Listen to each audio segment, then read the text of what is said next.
Hey, it's Deirdre Martinez again. Yay, you made it past the first part of the mindset.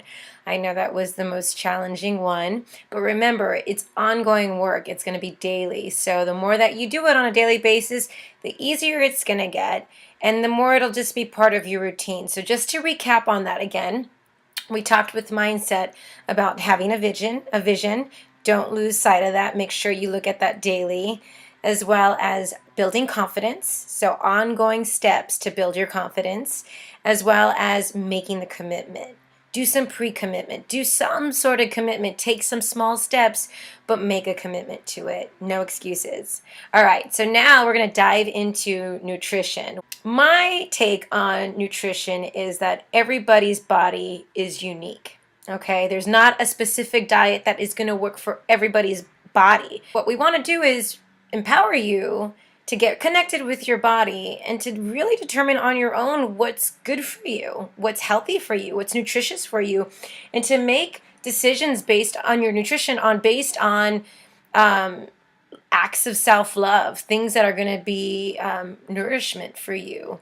All right, so let's get started. What you're going to need for this is a food scale and also a way of tracking your food. We're going to focus on first is awareness. Okay, so again, to empower you is to create awareness, and through comprehending what our eating behavior is, we're able to make changes to it to build confidence. Okay, but you need to understand and to create awareness on where you are now, what you're doing, and what your behaviors are in regards to nutrition and food.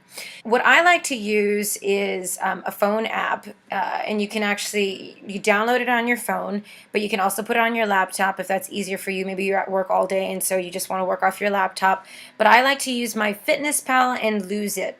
Now, MyFitnessPal tends to have a nice wider range of different foods, including fast foods as well as just different restaurants. So their database tends to be really large. That's what I like about that program. They both allow you to put your own recipes in. So if you are someone that likes to cook at home, and you can actually find out how many calories it is that maybe those muffins that you make at home are. You just put in all the ingredients and you create a recipe, and then it'll tell you how many calories per serving that muffin is. So it's empowering to know just exactly how many calories you're actually consuming, because remember, to lose weight, it's actually calories in versus calories out. So you need to have a deficit in your calories, and you also want to stay within a certain range. For most women, to lose weight, they need to consume between 1,200 to 1,600 calories, and it just depends on your activity level and your height and your current weight and your age. So when you actually use one of those programs like MyFitnessPal or Lose It, you put all that information into the system and it'll tell you what your calorie range should be. So as you go through the day, and the best way to do this is throughout the day as you're eating your food, and that's why I like to use my phone, I can enter what it is that I'm eating. And the cool thing about both of those programs is that it actually scans barcodes. So if I eat, let's say, a protein bar, and I want to automatically have it put into this phone, I can just scan the barcode and then boom, it pops up and it's automatically in there and tracked for the day. So what's empowering for that is, say for instance, I've been tracking all my food and it's already lunchtime and I've already consumed 1,000 calories. What? How did that happen? Well, one of the biggest insights for me when I was doing this food tracking was I realized that I was a grazer and I was snacking little bits and pieces here throughout the day, not realizing that all that little snacking here and there added up substantially to hundreds of calories, which was putting me over on a daily basis in terms of not allowing me to be in that deficit range where I was losing weight. So that's again where this awareness comes in, because sometimes you don't realize that you're a grazer and you're snacking throughout the day, or maybe you're not realizing that your portions are too big. So that's where the food scale comes in, because when you're actually using an app like MyFitnessPal or Lose It, it's going to ask you for the size or the portion size of the food. So if you're serving yourself salmon, Salmon has a high fat content. Well, fat's good. Fat's okay. You need fat, but you need a smaller amount of that salmon than you would say maybe a chicken breast, because chicken breast has less fat. So what you want to do is weigh it.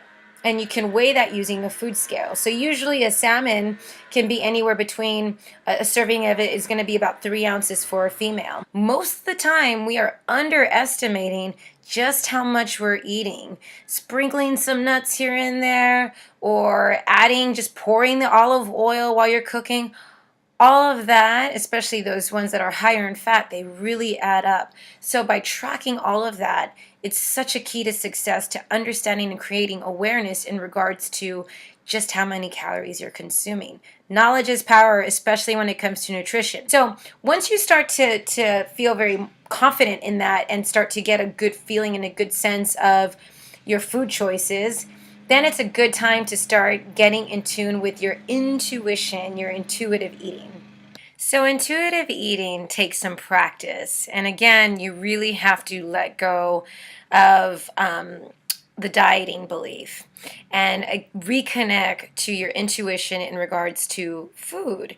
So, what I like to use is a hunger scale. And with the hunger scale, what you do is think about what your level of hunger is on a scale of 1 to 10. So 1 would be starving, like I can't even talk because I'm so hungry, I'm almost dead. 10 would be I'm so full that you need a forklift to get me up because I'm just ridiculously stuffed. I feel like I've been there before, by the way. So anyways, it's a big range. And what you want to do is you want to choose between staying within a 4 or 5, like right in the middle, which is a point of satisfaction, okay? So if you start to feel that little grumbling in your stomach, like I'm ready to eat, that's what you want to wait for. That's your body telling you, I'm hungry. And then also, you might even want to have a food journal where you just start to list your food. You're not calorie counting so much anymore, but you're just tracking what you ate. So it's more of I had oatmeal for breakfast, but when I was tracking my food on the app, I put exactly how much oatmeal I ate. So you might just say I had oatmeal, and then how it made you feel afterwards. So now we're actually trying to make a connection between how the food responds to, or our body responds to, that particular food. Do the tracking, create the awareness, use the app, do a food journal, use a food scale. Once you've got that down, then start focusing more on intuitive eating. You could practice intuitive eating while you're using the tracking. It's just more awareness.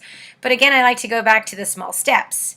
So those are both really helpful elements in regards to nutrition.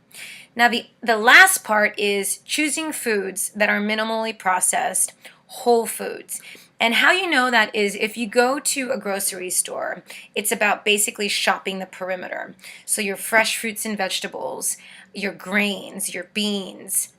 You want to stay away from this section of the grocery store that has boxed foods, canned foods, things that have been processed with preservatives and additives to create a high, to have more shelf life. Because basically, the more wholesome your foods are, the easier it's going to be for your body to digest, as well as put to use right away. So you want to make sure that you're getting all those nutrients and you can use them right away for your performance, for your energy, for your fuel, for the whole day. It's also great for your digestion in terms of fiber and ridding your body of toxins. So that's requiring whole foods rich in fiber, as well as hydration. So drinking enough water. And you want to drink about half of your body weight in fluid ounces. Hydration is what keeps your metabolism working at its prime. And drink a lot of water and you will detoxify your body. You will not have that bloated look or feeling, and you'll allow your body to work metabolically faster, be more metabolically efficient. So that is our nutrition component in a nutshell. I'm sure that you hopefully had some insight in regards to that. And again, if you do want some more assistance with customizing your own program, or maybe joining up with a program. My 8-week Uplift Transformation program is just getting ready to start. One of the things that we do with the nutrition element is accountability. So the women on the team, they're tracking their food, but then they're also sending it to me on a daily basis so that I can help them customize it even more, or help create some awareness to some of the behaviors that they're doing. So you have a partner, you have a coach to work with you with food specifically. Again, you can go to the website below to get more information on that program or to sign up today. Still, the price is only $600. It is going to stay that way till March 8th. I only have 10 spots available, just 10. And something tells me a lot of the women that are doing the program right now are going to sign up again. So I'll probably even have fewer spots. So sign up today. Otherwise, stay posted for our next video all about fitness. You're doing a great job. Hang in there. Uplift, be fit, and dance through life.